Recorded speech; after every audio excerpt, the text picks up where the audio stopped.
Anji, today we are going to start learning treatment of old reserves, losses, fictitious assets at the time of reconstitution of partnership firm. तो reconstitution के time पे सबसे पहले हम सीखने वाले हैं कि अगर कोई भी ओल्ड रिजर्व्स हैं या कोई भी ऐसे प्रॉफिट्स हैं जो अभी डिस्ट्रीब्यूट नहीं करे गए आज की डेट तक, तो उनका क्या ट्रीटमेंट होगा। तो सबसे पहला treatment, that is a common treatment, case 1, if question is silent, अगर क्वेश्चन कुछ नहीं कहता तो जितने भी पुराने प्रॉफिट्स हैं, जितने भी पुराने लॉसेस हैं, उसको हम डिस्ट्रीब्यूट कर देते हैं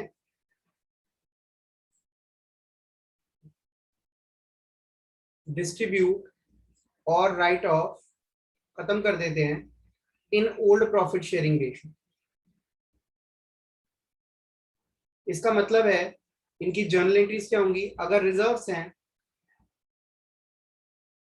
या प्रॉफिट्स हैं पुराने, तो उसको हम कैसे डिस्ट्रीब्यूट करेंगे, रिजर्व्स और एक्यूमुलेटेड प्रॉफिट्स डेबिट हो जाएंगे टू पार्टनर्स कैपिटल और करंट अकाउंट। पार्टनर्स कैपिटल और करंट अकाउंट, ठीक है। Ratio will be old ratio. और अगर लॉसेज हैं, ठीक है, लॉसेज या फिर कुछ ऐसी फिक्टिशियस एसेट्स हैं, फिक्टिशियस एसेट्स मतलब कुछ ऐसे खर्चे हैं जिनको आज तक प्रॉफिट एंड लॉस अकाउंट में नहीं डाला गया। Every expenses debited to profit and loss account at the end of the year, but sometimes कुछ डेफर्ड रेवेन्यू एक्सपेंडिचर्स होते हैं, ठीक है, जिनको हम धीरे धीरे करके पीएनएल में डालते हैं। तो अगर ऐसे कोई खर्चे या ऐसा कोई लॉस बैलेंस शीट में अपीयर कर रहा है एसेट साइड पे, तो उसको हम फिक्टिशियस एसेट बोलते हैं और उसको हम राइट ऑफ कर देंगे पार्टनर्स कैपिटल और current account debit to losses और fictitious assets. If question is silent, तो ये हमारा ट्रीटमेंट होने वाला। रेशियो विल बी ओल्ड, ठीक है। न्यू रेशियो पे तो कुछ करना ही नहीं होता, क्योंकि न्यू रेशियो तो आज से है, तो आज से अगर कोई न्यू इवेंट हो रहा है तो वो न्यू रेशियो में एडजस्टमेंट होगी, ठीक है, आज के बाद। लेकिन अभी तक जो था वो सारा ओल्ड रेशियो में होगा। Case 2, if question ask not to affect above reserves और लॉसेस इन बैलेंस शीट, वो कह रहा है इसका कोई इफेक्ट नहीं पड़ना चाहिए। तो इस केस में हम क्या करने वाले हैं, कह रहे बैलेंस शीट में अगर रिजर्व्स हैं, लॉसेस हैं, उनको पड़े रहने दो, ना बांटने की जरूरत है, ना राइट ऑफ करने की जरूरत है। इन दिस केस फॉर रिजर्व्स के लिए जो हम जर्नल एंट्री पास करेंगे, that will B gaining partners capital account debit, जिसका शेयर फर्म के अंदर बढ़ गया है, मतलब पहले कम था अब ज्यादा हो गया है, ठीक है। तो जितना उसका शेयर बढ़ गया उतना उससे हम प्रॉफिट लेके किसको दे देंगे, सैक्रिफाइसिंग पार्टनर्स को, to sacrificing partners capital account, ठीक है, कैपिटल और current account whatsoever will be the case. और अगर कोई लॉसेस हैं या कोई फिक्टिशियस एसेट्स हैं, उस केस में ये एंट्री रिवर्स हो जाती है, sacrificing partners capital account debit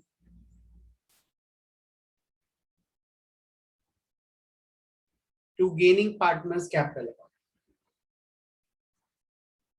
ठीक है। आंसर मेरा वही रहेगा, जितना इसको गेन हुआ उतना ये पैसा सैक्रिफाइसिंग पार्टनर को देगा, और सैक्रिफाइसिंग पार्टनर को कितना मिलेगा, जितना उसको सैक्रिफाइस हो रहा है, ठीक है। So here gaining partners capital account will be debited with the gaining ratio or gaining share. Ratio होता है when there are two or more partners, otherwise हम gaining share यूज करते हैं, ठीक है। तो यहाँ पे सैक्रिफाइसिंग रेशियो में बढ़ जाएगा, और अगर एक ही पार्टनर है तो जितना उसका सैक्रिफाइस शेयर है उसमें उसको मिलेगा।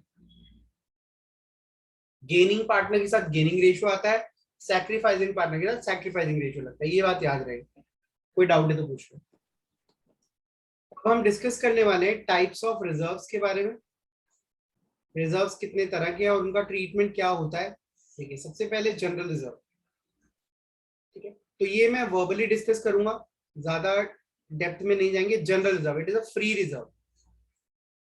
फ्री रिजर्व का मतलब क्या है, इसके ऊपर कोई रिस्ट्रिक्शन नहीं है, कोई किसी पर्टिकुलर पर्पस के लिए नहीं बना, तो आप इसको कैसे भी यूज कर सकते हैं। तो अगर जनरल रिजर्व में कोई पैसा पड़ा है तो दैट इज प्योर प्रॉफिट, आप उसको बांट देंगे। Second, workman compensation reserve. ये रिजर्व बनाया जाता है वर्कमैन को कोई इंजरी हो जाए या कोई मिस हैपनिंग हो जाए उसके साथ, तो उसको कॉम्पेंसेट करने के लिए। अगर वो हमारे यहाँ पे काम कर रहा है तो हमें उसकी अगर कोई इंजरी हो जाती है, कोई एक्सीडेंट होता है, तो वो हमारी रिस्पॉन्सिबिलिटी पे काम कर रहा है, हमें उसको एक सेफ एनवायरनमेंट देना होता है। तो इन दिस केस हमने ये रिजर्व बनाया एक स्पेसिफिक पर्पस के लिए। तो यहाँ पर हमारा केस 1 देखिए, when there is no claim against WCR। ठीक है, इसका मतलब लेट से आपके वर्कमैन कॉम्पेंसेशन रिजर्व के अंदर पड़ा हुआ है 2 लाख रुपए और क्लेम है 0, एक्स और वाई पार्टनर्स है बराबर के। तो what will happen, journal entry क्या होगी, workman compensation reserve to X to Y. 2 lakh रुपए का जो रिजर्व है वो बराबर बराबर ओल्ड रेशियो में बढ़ जाएगा। Next case, case number 2, when claim is less than or equal to WCR। यहां पे मैं 2 एग्जांपल्स लूंगा। क्लेम का जो अमाउंट है वो है 1,20,000।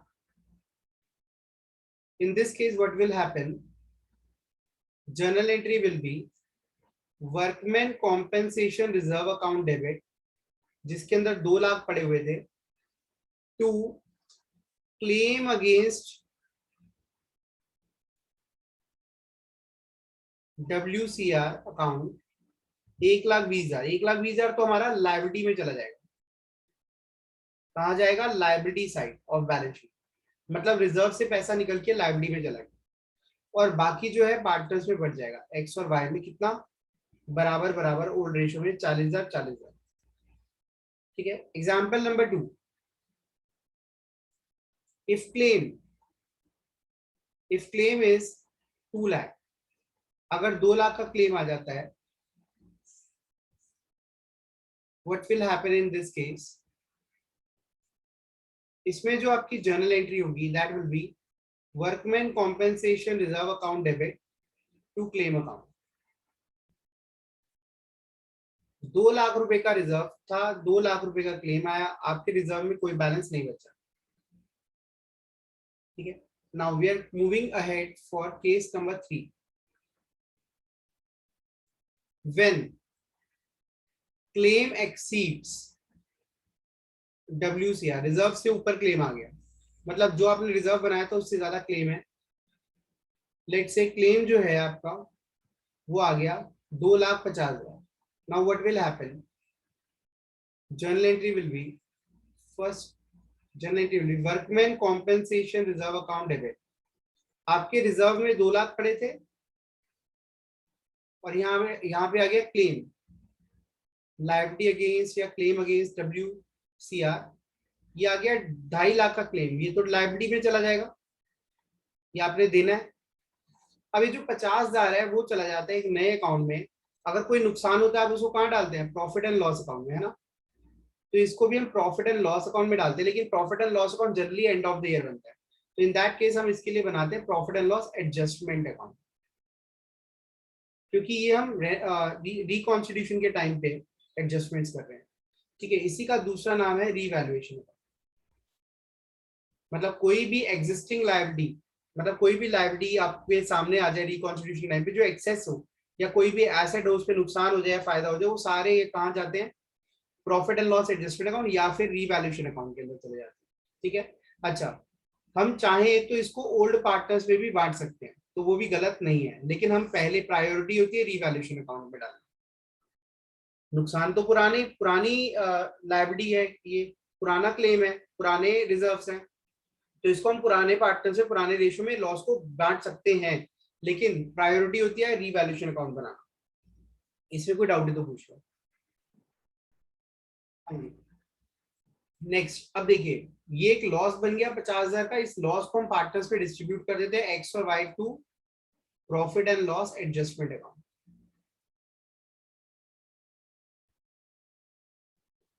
50,000 का लॉस है तो इसको हम ओल्ड रेशो में डायरेक्ट ना बांट के हम profit and loss adjustment account या फिर रिवैल्यूएशन अकाउंट के थ्रू डिस्ट्रीब्यूट कर देते हैं। So this is all about workman compensation reserve. Now, third type of reserve we are talking about is investment fluctuation reserve.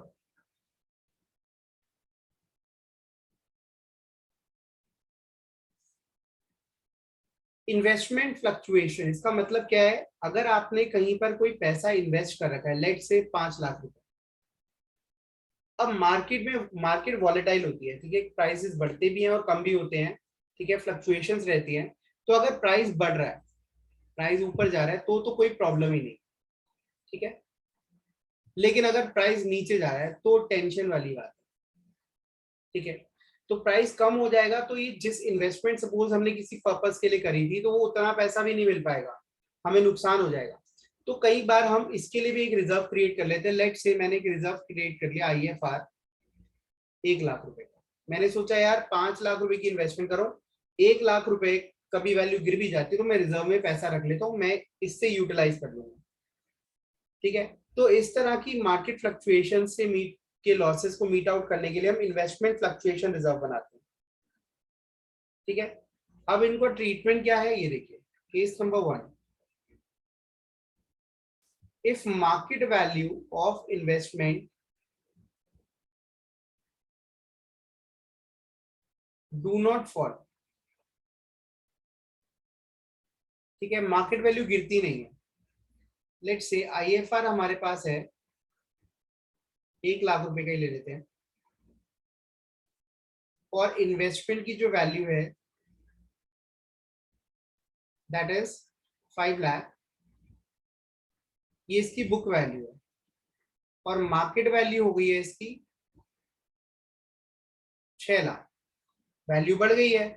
तो इन this case what will happen, journal entry will be, जो आपका IFR है, investment fluctuation reserve है, वो बढ़ जाएगा partners के बीच में। लेट्स से एक्स और वाई, वही केस है, एक्स और वाई पार्टनर्स हैं और उनका रेशियो इक्वल है, तो वो इक्वल रेशियो में डिस्ट्रीब्यूट हो जाएगा,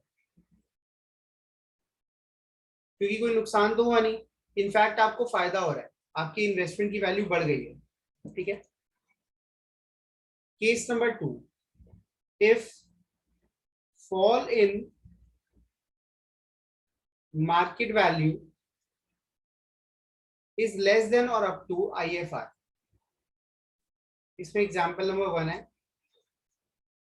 fall in market value, market value of investment जो है वो हो गई है 4.5 lakh. Now what will happen, देखिए इसका सॉल्यूशन क्या होगा, investment fluctuation reserve account debit, 1 lakh रुपए का रिजर्व है, लेकिन मार्केट वैल्यू कितने से गिर गई है, 50,000 से। जैसे किसी एसेट की वैल्यू गिरती है तो हम कहाँ डालते हैं, प्रॉफिट एंड लॉस अकाउंट में।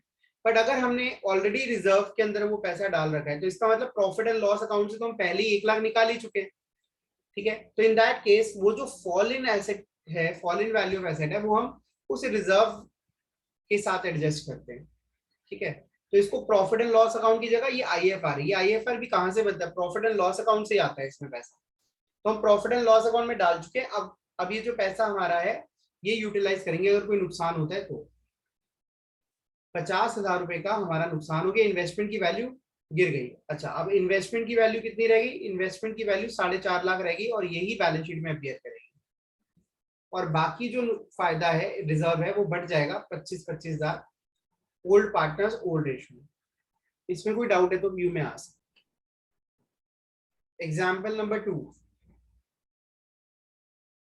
अगर हमारी मार्केट वैल्यू हो गई है 4 लाख, अब 4 लाख की मार्केट वैल्यू हो गई है, इन this case IFR account debit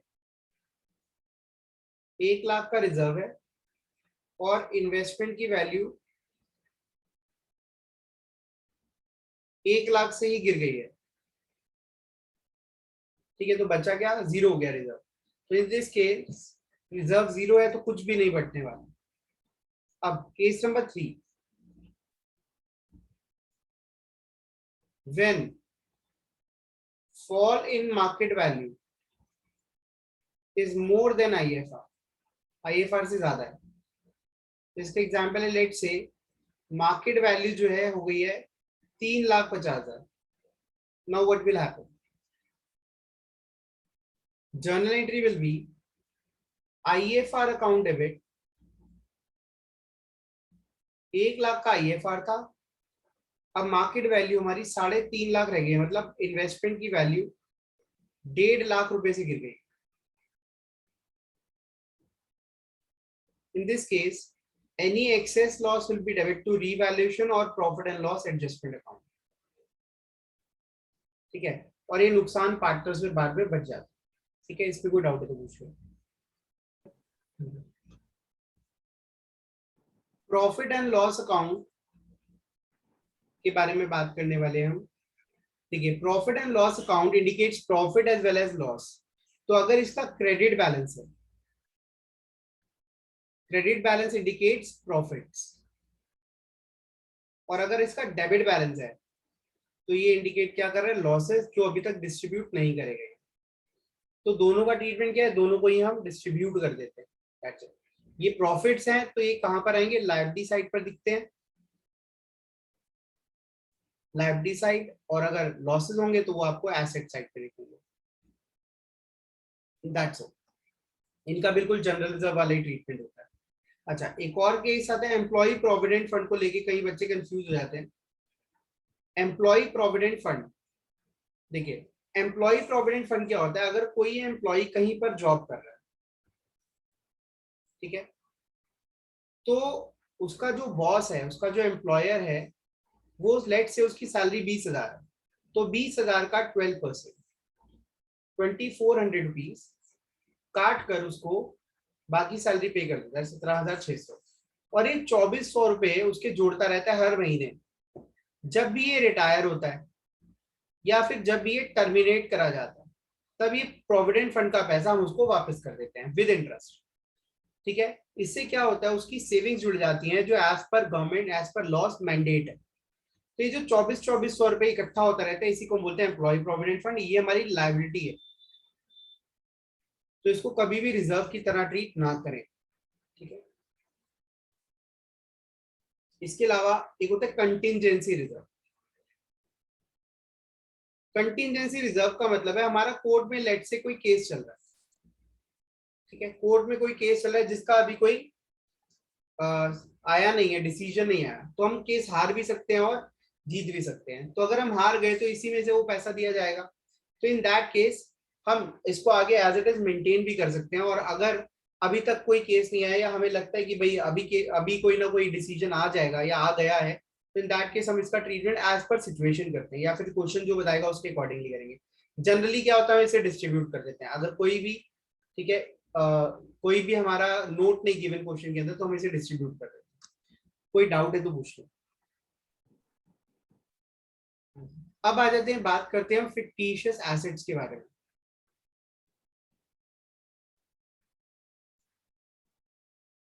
ये फिक्टिशियस एसेट्स होती क्या हैं, कई ऐसे खर्चे होते हैं जिनको हम किसी एक पर्टिकुलर ईयर में राइट ऑफ नहीं करते, प्रॉफिट एंड लॉस में नहीं डालते, ठीक है।